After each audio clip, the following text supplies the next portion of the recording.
iOS 9 brings changes to Siri, the Maps app, and better search tools. All of which bring Apple's mobile OS more in line with some of the best features we've experienced in both Android and Windows phones and tablets. To be honest, there's not much here that will be a game changer, but I felt the same way when Google announced Android M. Still, there are plenty of smaller changes that will make your iOS devices more useful.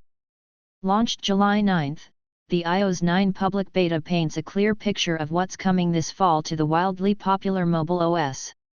We've played around with it and so far we like what we've seen. Improved battery life. One thing no smartphone company has done yet is to give us a battery that will last much beyond 24 hours, and with moderate use it's often a lot less than that. Apple is trying to address this issue in iOS 9 with a new low-power mode. By flipping a switch in the settings, things like background app refresh and visual effects will be reduced or disabled, and Apple says it can add up to 3 more hours of battery life. It's probably not the kind of boost most of us were hoping for, but it's definitely a step in the right direction, if Apple can pull it off. A better Notes app. The Notes app has always been a good place to jot things down in a pinch, and in iOS 9 it's getting a few tools to make it more useful. You'll be able to quickly make checklists, add formatting to notes, and add images. There's a scribble pad where you can draw with your finger on screen, and you get a selection of pen types and colors. You also can be in another app, such as Safari, and touch the share button to share a link directly to one of your notes. Finally, public transit info. One of the big misses when Apple Maps first came out was no directions for public transit. Initially, Apple directed people to third-party apps, but it was never a smooth transition. Finally, transit directions are coming in iOS 9, plus some extras that will be useful when you're on the go. You can search for a location as usual to get directions, but now you'll be able to touch a transit tab at the top to see options for how to get there via public transportation. One cool feature is that you can tap a train station or bus stop on the map to see all of the lines that pass through that stop.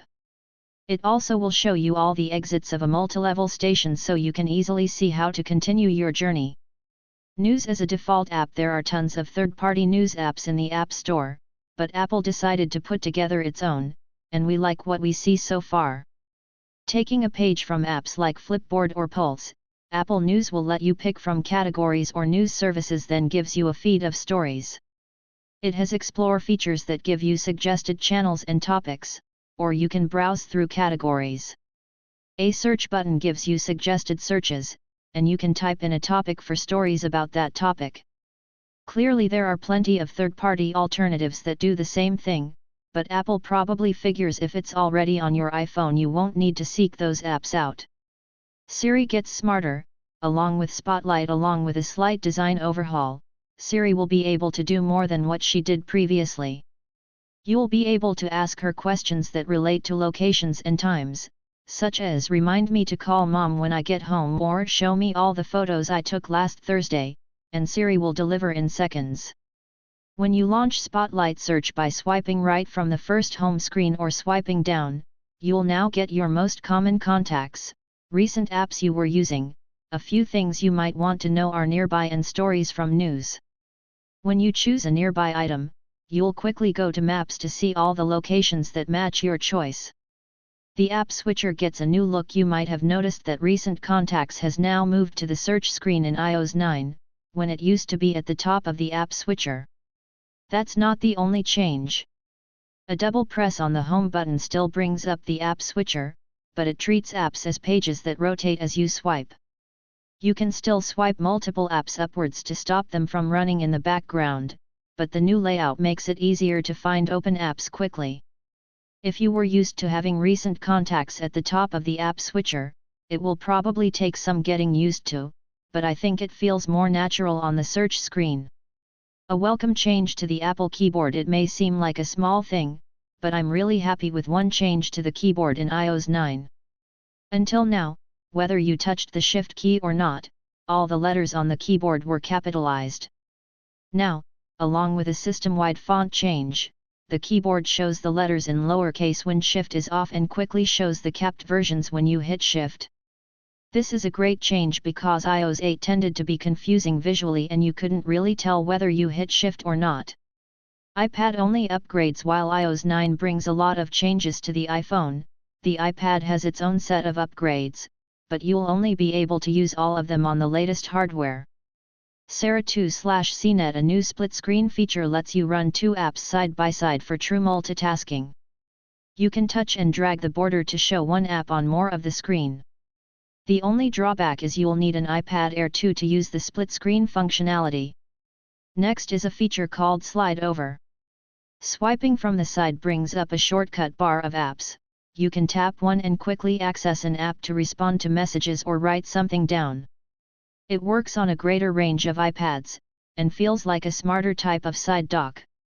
Another new addition is picture-in-picture video.